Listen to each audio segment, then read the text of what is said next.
सभी भाई बहनों को प्रणाम और ढेर सारा प्यार। कैसे हैं आप सभी लोग? माफ़ कीजिएगा, इस बार वीडियो बनाने में कुछ कारणों से लेट हो गए। तो आज हमें बात करनी है कर्मफल के बारे में। हम ऐसा कुछ भी नहीं बोलते हैं जो आप लोगों को मालूम नहीं है।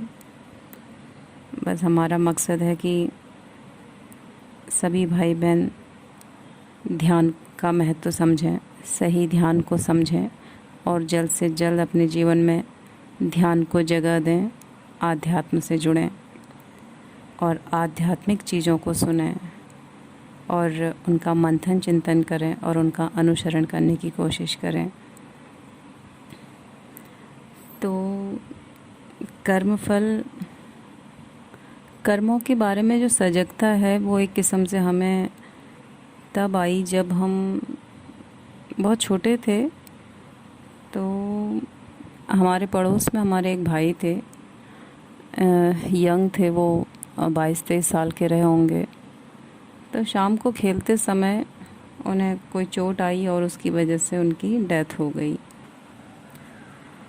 और उनकी डेथ ने हमें डेथ के बारे में सोचने के लिए पहली बार मौका दिया कहें, या सोचने के लिए मजबूर किया, क्योंकि हमने जब होश संभाला तो वो हमारी होश की पहली मृत्यु है जो हमारे सामने किसी यंग की हुई थी। और जैसा कि हमने आपको बताया कि हमारा स्वभाव क्या, क्यों, कैसे, ये क्वेश्चन हमारे अंदर रहता है और जब तक वो शांत नहीं हो जाए हम शांत नहीं बैठते। बहुत सवाल करते हैं हम अपने अंदर।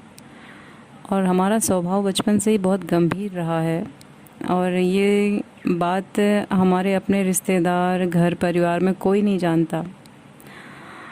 हमारा हर कोई रिश्तेदार या हर कोई भी सगे भाई बहन तक, उन सभी को यही पता है कि हम बहुत ही मजाकिया हैं, बहुत ही हंसते बोलते हैं, हंसने हंसाने की क्षमता रखते हैं। पता नहीं, और जबकि वो हमारा वो रियलिटी भी नहीं थी। हो सकता है शायद अपने गंभीर स्वभाव को छुपाते थे हम उस मुखौटे से, या उसमें एक और चीज़ रहती थी कि हम किसी को परेशान भी नहीं देख सकते थे। हम सोचते थे सब लोग खुश रहें। तो उनकी डेथ से हम, जब ये सारी चीज़ें हमें क्लियर हुई तो उसके बाद हम अपने कर्मों के प्रति और ज़्यादा सजग रहते थे कि किसी का दिल नहीं दुखे। बस एक ही चीज़ का ख्याल रखना, किसी का दिल नहीं तोड़ना, किसी का दिल नहीं दुखाना, किसी को हर्ट नहीं करना अपनी तरफ से। इसमें भले ही अपना जो भी हाल हुआ हो, ध्यान का यही लाभ होता है। ध्यान वास्तव में आपको जीना सिखाता है। और ध्यान में आने के बाद हमारे अंदर बहुत किस्म के बदलाव आए। हमने खुद भी जीना सीखा और अपने लिए भी जीना सीखा। सबसे बड़ी बात तो ये है। तो एक किस्म से उसने हमें स्वार्थी होना सिखाया। स्वार्थी सही मायनों में एक स्वार्थी होता है जो मतलबीपन होता है, हम उसे स्वार्थ कहते हैं। वो स्वार्थ नहीं है। स्वार्थ बहुत ऊंची चीज़ है जो अपने आप को समझे और अपने आप को भी कुछ समझे, अपने लिए भी जिए। तो कहीं ना कहीं ध्यान में आने के बाद हमारे अंदर इन चीज़ों के प्रति भी सजगता आई है। तो उस दिन जब वो घटना हुई, तो अब जैसा कि कर्मों के बारे में तो हम तभी से बहुत सारी चीज़ें सोचने लग गए थे। तो वो जैसी करनी वैसी भरनी, जो अपने कर्मों का जैसा लेकर आया है उतना, जितना लेकर आया है उतने दिन तक रहेगा। ये सारी चीज़ें धीरे धीरे बहुत सारे, क्योंकि हर समय कुछ ना कुछ अंदर चला हुआ है। एक एक चीज़ से सीखने की जिज्ञासा है और सीख रहे थे, हर चीज़ से सीख रहे थे। हर समय कंटिन्यू अंदर एक, पता नहीं, वो कुछ चला ही रहता था जो हर चीज़ से सीख रहा होता था, हर चीज़ से। तो ना चाहते हुए भी वो अंदर लगा हुआ था। मतलब अगर आप नहीं चाहोगे वो तब भी लगा हुआ है। कुछ इस तरह का वो अंदर फंक्शन कंटिन्यू बना रहता था हमारा। और हमें वो चीज़ अच्छी भी लगती थी, शांत रहना, अकेले रहना। और ये सारी चीज़ें हमें बहुत ही, मतलब इनमें हमें बहुत ही रस आता था कहें, या हम इनमें हमें आनंद आता था, हमें इनमें लगता था कि कुछ नया सीखने को मिलता है। बाकी बाहर वही खेल कूद उधम जो भी है, तो वो हमें बहुत ही बचकाना और नॉर्मल लगता था, वो हर किसी की लाइफ में था वो। लेकिन हमें वो चीज़ बहुत ही अच्छी लगती थी कि अकेले में रहना और चीज़ों के बारे में मंथन चिंतन करना और निष्कर्ष पर निकलना, क्योंकि बहुत ही शानदार निष्कर्ष निकलते थे चीज़ों को जब हम बार बार क्वेश्चन करते हैं, तो एक शानदार आंसर निकलता है हमेशा। तो समय के अकॉर्डिंग और आपकी ज़रूरत के अनुसार ईश्वर आपको चीज़ें समझाता चला जाता है। तो वो बहुत ही अच्छा सफ़र था। फिर उसके बाद जब वो घटना हुई है, तो उस दिन जितना भी हम चीज़ों को जानते थे, कर्म फल समझते थे, वो सारी चीज़ें, माता रानी से आर्गुमेंट हुआ, बहस हुई, लड़ाई हुई, झगड़ा हुआ, बहुत कुछ हुआ, और जैसा कि सब कुछ आपको बताया गया। तो लेकिन वो चीज़ काम नहीं आई। तो इसीलिए हम हर किसी को यही चीज़ समझाना चाह रहे हैं कि ज्ञान बाहरी आपके एन मौके पर काम नहीं आता है, वो हाथ खड़े कर देता है। जब दुख तकलीफ़ या कुछ भी ऐसा कुछ आता है तो आप भटक जाते हैं, चाहे दुख हो चाहे सुख हो। ये कोई बहुत बड़ी चीज़ नहीं है कि दुख आया है तो ऐसा या सुख आया तो वैसा, ये दोनों ही एक ही चीज़ है, बस आपको भ्रम है इसका और उसका। तो ये दोनों ही आपको आजमाते हैं, भरमाते हैं, और इन दोनों में आप कैसे क्या करते हैं इसका बहुत मायने है। तो ना दुख को मैं अच्छा कहती हूँ, ना बुरा कहती हूँ, और ना ही मैं सुख को अच्छा या बुरा कहती हूँ। दुख एक परीक्षा है और सुख एक आराम का समय है। तो सुख के समय में तो आदमी को ज़्यादा सजग और सचेत रहना चाहिए और ज़्यादा सुमिरन करना चाहिए। कबीरदास जी कहते हैं कि जो सुख में सुमिरन करे तो दुख काहे को होए। और एक चीज़ और कही जाती है कि भूखे पेट भजन नहीं होते। तो ये दोनों चीज़ों को जब आप जोड़ के देखते हैं तो ये समझा रहा है कि जब सुख के समय में हम ईश्वर का चिंतन करते हैं, क्योंकि दुख के समय में जब आपको पेट की ही भूख नहीं और भी कई किस्म की समस्याएं जब आपके जीवन में चल रही हों, तो उस दौरान आपसे एकाग्रचित्त होकर ध्यान करने को कोई सलाह देगा तो आपका तो मन पता नहीं क्या करेगा, उसका क्या हश्र कर दूं। तो इसीलिए जब सुख का समय है, जब आराम का समय है, तो उस समय ईश्वर का सुमिरन कीजिए, अपने ध्यान को सही दिशा दीजिए, सही दशा तक लाइए, ताकि जब दशाएं खराब हों, जब दुख का भोग का समय आए, तो उस दौरान आप अपने ईश्वर से इतने जुड़े हों कि दुख का भी आप किरदार बहुत अच्छे से निभा पाएँ और वो समय भी आप स्माइल कर सकें, वेलकम कर सकें और अपना बेस्ट दे पाएँ, क्योंकि वही परीक्षा आपको कुछ बनाती है। सुख का समय आपकी तैयारी का समय है और दुख का समय आपकी परीक्षा का समय है। आप क्या करते हैं, कैसा करते हैं, आप वैसे ही बनेंगे। तो इन दोनों का ही अपना महत्व है मेरे जीवन में। तो उसके बाद जब हम उठे तो ऐसा कुछ नहीं था कि हमें कोई कर्मों का सिद्धांत हाथ लग गया है या कोई लिस्ट हाथ आ गई है कि किस कर्म का क्या और कैसे क्यों, ऐसा कुछ भी नहीं था। बस हम बहुत ही शीतलता महसूस कर रहे थे, बहुत ही शांति महसूस कर रहे थे, जैसे किसी गर्म तवे में आपने पानी डाला और उसकी पूरी गर्माहट चली गई।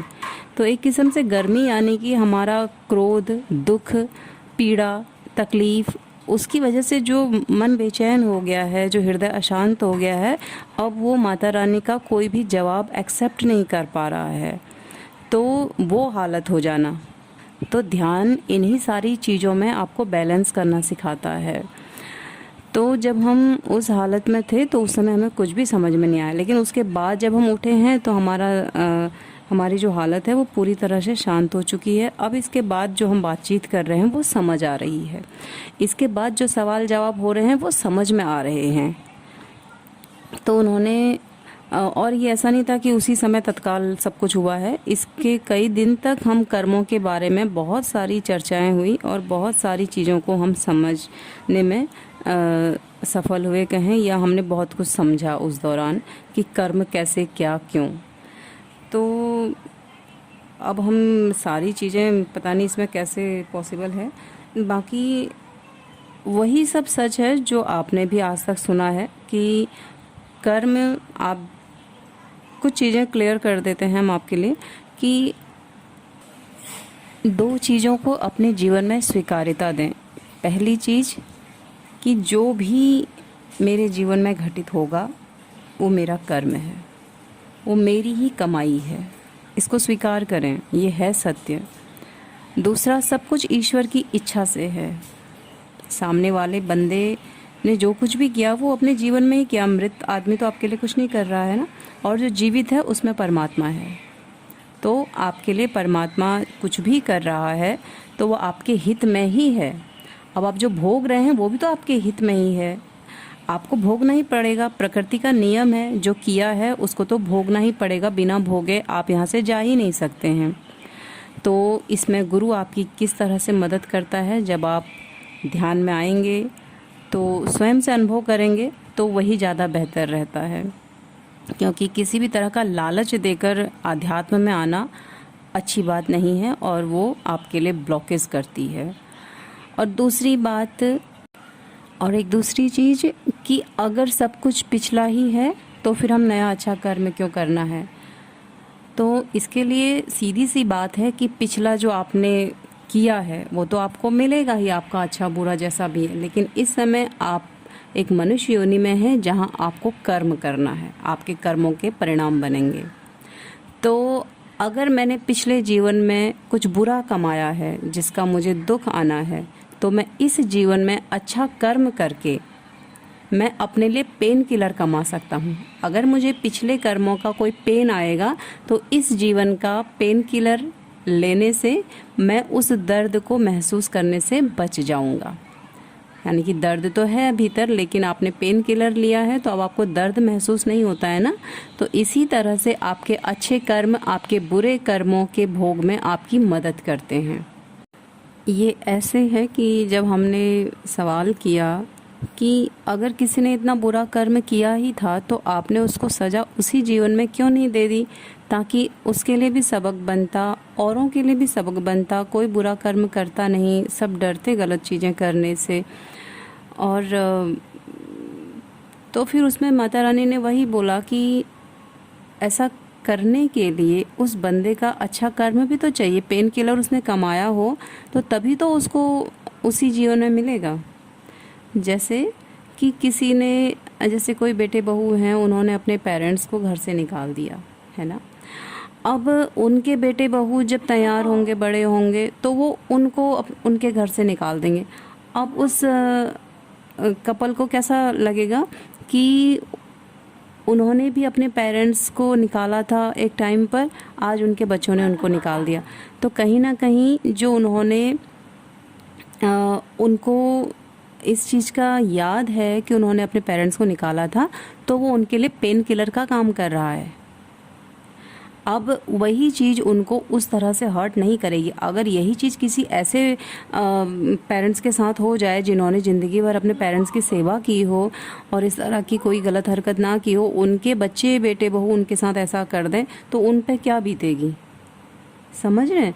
तो कहीं ना कहीं वो पेरेंट्स ने वो कमाया था, इसलिए उनके साथ वही चीज़ उसी जीवन में सेम चीज़ हो गई, जिससे कि उन्होंने उसको कनेक्ट किया कि हमने भी यही किया था और हमारे साथ आज ऐसा हो रहा है, तो हमको इसको अब एक्सेप्ट कर लेना चाहिए। कुछ चीज़ें तो हमारे भोग के कारण है और कुछ चीज़ें हम यहाँ पर, जो महान लोग हैं, जो ऊंची सोल हैं, वो लोग यहाँ पर अपनी तरक्की के लिए आती हैं, लोगों का हित करती हैं और अपनी तरक्कियाँ करती हैं। तो कई कारण होते हैं इन सारी चीज़ों के। और एक चीज़ और कि हम किसी के साथ फिर अच्छा कैसे करें। अब मैं कैसे ये मान के कि दूसरे ने बुरा किया है इसलिए उसको भोग मिल रहा है, तो मैं उसको कैसे इग्नोर करूं। अब मुझे उसको इग्नोर नहीं करना है, क्योंकि जो बुरा कर रहा है वो कल को भोगेगा, और जो भोग रहा है उसने पिछला किया है ना। लेकिन अगर मैं उसको इग्नोर करता हूँ तो मैं भी भोगूंगा, क्योंकि मैंने भी बुरा किया है। क्योंकि आप दूसरों के साथ वही व्यवहार कर सकते हैं जो आप स्वयं के लिए चाहते हैं। हम किसी के दुख में, पीड़ा में जब उसको सहयोग कर देते हैं, उसको थोड़ा मदद कर देते हैं, तो बंदा क्या बोलता है कि आप भगवान बनकर आ गए या आप भगवान के दूत बनकर आ गए, है ना।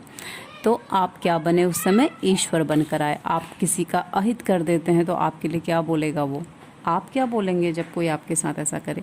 तो वही समझ लें कि आप उस दौरान क्या बने हैं और आपने क्या कमाया है। और रही बात, मैं जब किसी का हित करता हूँ या किसी को तकलीफ़ है, मैं उसको पेन किलर देता हूँ कि ये लीजिए आप पेन किलर ले लें। अब ये पेन किलर उस पर कितना असर करेगा ये उसके कर्मों पर डिपेंड करता है। लेकिन आप उसको पेन किलर नहीं देंगे और आप दे सकते हैं तो ये आपका कर्म बनेगा। आपको भी पेन किलर नहीं मिलेगा एक समय पर जब आपको पेन होगा। तो दूसरों के साथ मैं कोई भी अमानवीय व्यवहार नहीं कर सकता हूँ, कोई भी ऐसा व्यवहार नहीं कर सकता हूँ जो आप अपने लिए नहीं चाहते हैं। तो आप दूसरों के साथ सिर्फ वही करेंगे जो आप अपने लिए चाह रहे हैं। बाकी उसका कर्म स्वयं उसका निर्धारण करेगा कि उसके साथ क्या होना है और क्या नहीं होना है। तो स्वयं से ध्यान कीजिए और अपने भीतर का ज्ञान, उसका सही मंथन स्वयं से कीजिए, बहुत ज़रूरी है। और हर किसी से हमारी रिक्वेस्ट है कि जल्द से जल्द ध्यान से जुड़ें, सही ध्यान को समझें और सही ध्यान से जुड़ें, आध्यात्म से जुड़ें, आध्यात्मिक गुरुओं को सुनें वो क्या कह रहे हैं। ये हर समय ये धार्मिक धर्म के नाम पे अपने आप को मूर्ख बनाना, थोड़ा इसे आगे बढ़िए। और आध्यात्मिक मनुष्य कभी धर्म का अपमान नहीं करता है। मेरा अपना अनुभव कहता है, मेरी अपनी समझ कहती है कि उन्होंने ही सही मायनों में सही तरीके से धर्म का सम्मान किया है और वही धर्म उन्हें आध्यात्म तक लाता है। तो जल्द से जल्द आध्यात्म की ओर एक कदम बढ़ाएं अपना। Thank you.